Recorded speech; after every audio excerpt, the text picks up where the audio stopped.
पथ का अंतिम लक्ष्य नहीं है सिंहासन चढ़ते जाना। सत्ता मिलना ना मिलना एक अलग क्षेत्र है। मैं अपने क्षेत्र की जनता के लिए लड़ूं, जनता के लिए काम करूं, ये मेरा लगातार प्रयास है चुनाव लड़ने के लिए। और आप ये लड़ाई मेरी नहीं है, ये हमारे 35 वार्ड के विकास की लड़ाई है।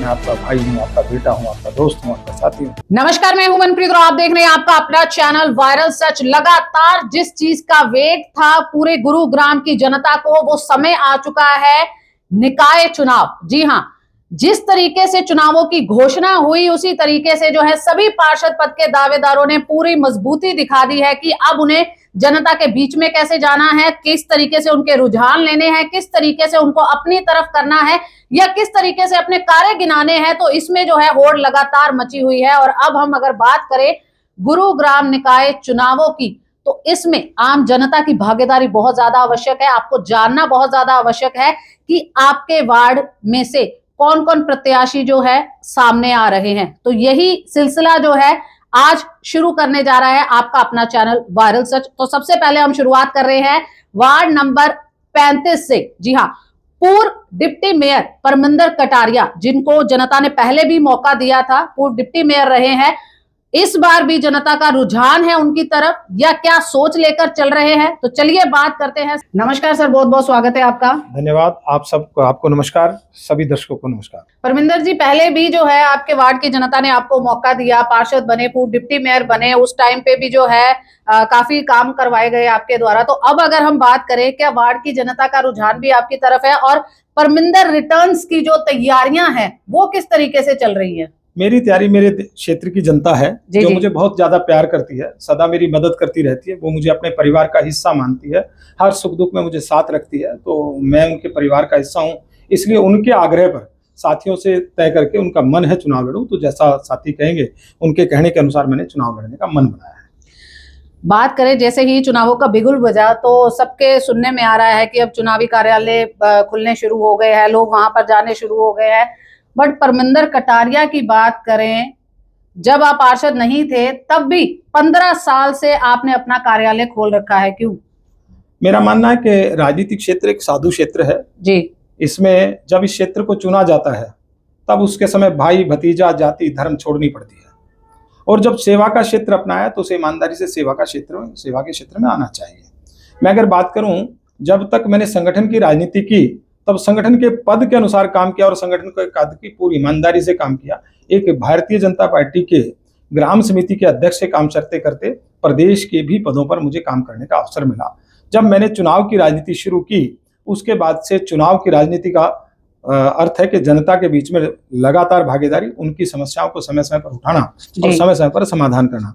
मैं 2010 में राजनीति क्षेत्र में, चुनाव की राजनीति क्षेत्र में आया। लगातार मैंने अपने एरिया की समस्याओं को उठाया और समाधान किया, और परमपिता परमात्मा की कृपा से मेरे क्षेत्र की जनता ने गुड़गांव की 6 मार्जिन की जीत वालों में से, मैं जिस वार्ड उन दिनों 6 वार्ड होता था, उसकी जीत पर मुझे जीत दी और मुझे बहुत अच्छे मार्जिन से जिताया।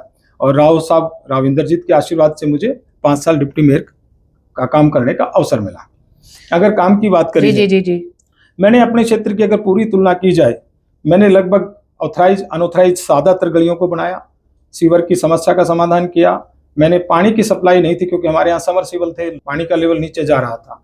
टीडीएस मेरे क्षेत्र में जो ट्यूबवेल से निकाला जा रहा था पंपों के माध्यम, उसका टीडीएस बहुत ज्यादा था। मैंने आज लगभग मेरे अपने कार्यकाल में एक भी स्थान ऐसा नहीं रहा जहाँ वाटर सप्लाई ना रही हो। मैंने अपने वार्ड में सब जगह वाटर सप्लाई पहुंचाने का काम किया, सब जगह सीवर का काम करने का काम किया।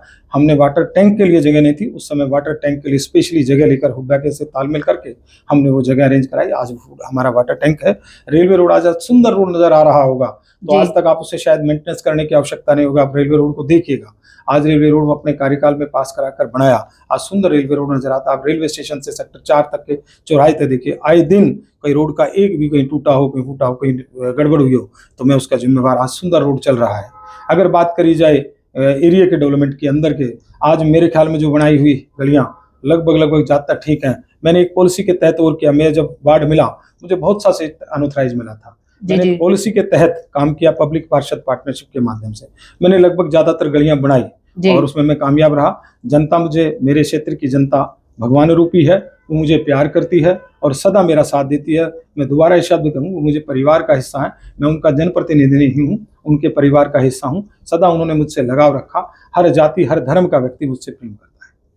वार्ड 35 की अगर बात करें, काफी बार जो है वार्ड बंदी की बातें हुई, अलग अलग एरिया जुड़ा कटा ऐसे बात हुई, तो आपसे जानना चाहेंगे कि अभी जो है वार्ड 35 में कौन कौन से एरियाज है जो आ रहे हैं? हाँ, हमारे वार्ड में रेलवे स्टेशन हमारे वार्ड में आता है। रेलवे स्टेशन से शुरू करते हैं, रेलवे स्टेशन, फिर अपना एन्क्लेव, फिर अशोक विहार 1, 2 और 3 का कुछ हिस्सा आता है, और सेक्टर 5 इस वार्ड का हिस्सा है। तो जो लोग नहीं जानते हैं कि उनका एरिया जो है वहां से कौन कौन पार्षद के प्रत्याशी है, तो आपको बता दें कि ये जो लोकेशंस आप अभी आपने परमिंदर जी के मुंह से सुनी, तो आप अगर इसी एरिया में रह रहे हैं तो ये एक दावेदार है जिनको आप जानते हैं या क्या कहना चाहते हैं, कमेंट बॉक्स के माध्यम से भी हमें लिखिए। और सर, अगर हम बात करें कि आपकी जो पूरे वार्ड की जनता है वो किस प्रकार की जनता, या हम कहें कि किस प्रकार का वोटर है वो, क्या वो अपने जो फेवरेट पर्सन है उसको वोट देना चाहता है, मुद्दों के ऊपर बात होगी, जातिगत बात होगी, किस तरीके से बात होगी? प्रजातंत्र के पर्व को पहले तो मैं इस पर्व की बधाई दूं आपको, जब जी। आपने प्रजातंत्र पर्व की बात की और आपने चुनाव के मुद्दों की बात की है, जी। चुनाव के घंटे। जो चुनाव है, हर चुनाव का अपना एक महत्व होता है। जी, ये जी। चुनाव अब पहले जो 2 चुनाव इस साल में हुए, पिछले साल में, उन दोनों से विपरीत है। ये चुनाव हमारी लोकल समस्याओं को लेकर चुनाव है। पहला चुनाव जो लोकसभा का है वो राष्ट्र की नीति निर्धारण के लिए था, इसलिए लोकसभा को ध्यान में रखकर देश के आगे बढ़ाने के आधार पर वोट दी गई थी। जी, जी। प्रदेश में सरकार किसकी बने, कैंडिडेट पसंद हो या ना पसंद हो, तो भी प्रदेश में सरकार बीजेपी की बने, ऐसे इसको लेकर सभी ने वोट दिया। इस तरह से हर चुनाव का अपना महत्व, इस चुनाव में अपने आप में महत्व है इस क्षेत्र के विकास का। इस क्षेत्र के विकास को लेकर चुनाव होगा। इस समय कैंडिडेट का अच्छा होना बड़ा महत्वपूर्ण है। जी, जी। क्योंकि ये जो चुनाव है, जिस तरह से मैं एक बात कहूं, शब्दों में कहूं, जिस तरह से आप कपड़े महीने 2 महीने 6 महीने में खरीदेंगे शायद, जी, जी। लेकिन आपको परचून का सामान, जैसे दूध डेली चाहिए, आपको 15-20 दिन में आटा चाहिए, जी, जी। सब्जी आपको हर तीसरे या चौथे दिन बाजार से खरीदनी पड़ती है, आप फ्रूट आपको तीसरे चौथे दिन 5वें दिन आपको जरूर खरीदने पड़ते हैं, जो बेसिक जरूरतें हैं। जी, जी। ये जो उस तरह से बात कहूं कि ये जो पार्षद का काम, आपको डोमिसाइल का काम हो सकता है, सीवर का काम हो सकता है, पानी का काम हो सकता है, जो बेसिक सुविधाएं हैं जिसकी डेली आवश्यकता है, जी, जी। उसके लिए अगर किसी से डायरेक्टली जवाबदेही है तो वो सीधे सीधे काउंसलर से है, और वो काउंसलर उसकी जवाबदेही के लिए काम करता है। तो मेरा मानना है, बेसिक जरूरत अगर देखी जाए, शहर के विकास की जरूरत देखी जाए, अगर डेवलपमेंट की बात देखी जाए, अंदरूनी डेवलपमेंट, राष्ट्रीय राजमार्ग केंद्र सरकार बनाएगी, जी, बड़े जी। मार्ग प्रदेश की सरकार बनाएगी, गली मोहल्ले की व्यवस्था अगर ठीक करेगी, तो निश्चित है कि ये छोटी सरकार, जो सबसे छोटी सरकार है, हमारी नगर निगम है या नगर परिषद है या नगर पालिकाएं हैं या स्थानीय सरपंच है, जी, उनकी जी। जिम्मेवारी होती है बेसिक सुविधाएं अवेलेबल कराना, बेसिक सुविधाओं को उचित मंच पर ले जाना, गली मोहल्ले की समस्याओं को उचित मंच पर ले जाना। वो काउंसलर का काम होता है, उसकी ड्यूटी होती है, उसकी जागरूकता होती है, उसकी समर्पण होता है, उसके काम के प्रति लगाव होता है। अंत में क्या अपील करना चाहेंगे वार्ड 35 की जनता को कि इस बार जो है परमिंदर कटारिया क्या तैयारी लेकर आ रहे हैं, क्या सोच लेकर आ रहे हैं, क्या अपील करना चाहेंगे उनसे? मैं सबसे पहले तो जनता का धन्यवाद करूं कि जिन्होंने मुझे पहले भी अवसर दिया। आज मुझे यश मिल रहा है तो वो आपकी कृपा के कारण मिल रहा है, उसको प्रणाम करता हूं। दूसरा, यदि मैंने 15 साल पहले जब राजनीति क्षेत्र में अगर राजनीति क्षेत्र की बात करूं जिसमें मैंने चुनाव की राजनीति क्षेत्र में आया, उस दिन से वो कार्यालय खोला था, जो अभी आपने कहा कि 15 साल से कार्यालय जी, जी। खोला है। मैं चुनाव लड़ा ना लड़ा, चुनाव लड़ना ना लड़ना महत्वपूर्ण नहीं है। अगर हम चुनाव की राजनीति मानना चाहते हैं तो हमें अपने क्षेत्र के विकास के लिए सदा लगातार लगा रहना चाहिए। जिस तरह से कोई वकील अपने केस की पैरवी, तारीखों पर निर्णय कभी आए, लेकिन जी, जी। जिस दिन केस दायर करता है उससे लगातार, वो 2 साल में निर्णय हो सकता है, 10 साल में निर्णय आते हैं, लेकिन उस वकील की ड्यूटी बनती है उस केस की पैरवी करे। उसी तरह मैंने जिस क्षेत्र में, राजनीति क्षेत्र मेरा कर्म क्षेत्र है, उसकी समस्याओं को लगातार उठाए रखने के लिए कोई ना कोई मंच चाहिए था, स्थान चाहिए था। उसके लिए इस कार्यालय सबसे उपयुक्त स्थान होता है, जहां पर आप बैठकर आप काम कर सकते हैं, अपनी योजनाओं को आगे बढ़ा सकते हैं।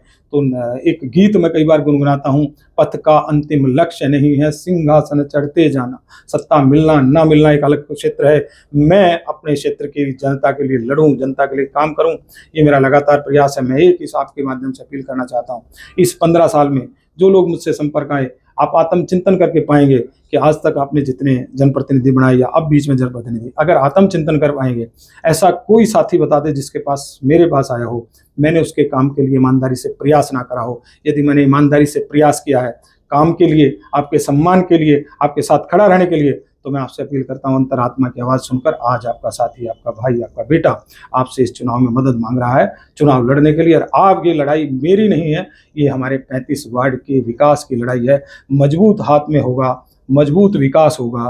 निश्चित है कि अगर हाथ मजबूत होंगे, यदि काम करने की क्षमता अच्छी होगी, सबके साथ तालमेल करके चलने की क्षमता होगी, तो निश्चित है कि हमारे विकास की स्पीड को ब्रेक नहीं लग सकते। हमारी स्पीड दिन प्रतिदिन बढ़ेगी, ऐसी आशा करता हूं। दोबारा आपके चैनल के माध्यम से मैं जनता को प्रणाम करता हूं, उनके प्यार के लगाव के जो सदा मुझे परिवार का हिस्सा माना, ऐसे ही मैं प्रभु से, माँ शीतला से प्रार्थना करता हूं मुझे अपना हिस्सा माने। मैं आपका भाई हूँ, आपका बेटा हूँ, आपका दोस्त हूँ, आपका साथी हूँ। बहुत बहुत धन्यवाद। बहुत बहुत धन्यवाद परमिंदर जी हमारे साथ बात करने के लिए। तो ये थे हमारे साथ वार्ड 35 से प्रत्याशी पार्षद पद के लिए परमिंदर कटारिया जी, जो कि पूर्व में डिप्टी मेयर रह चुके हैं।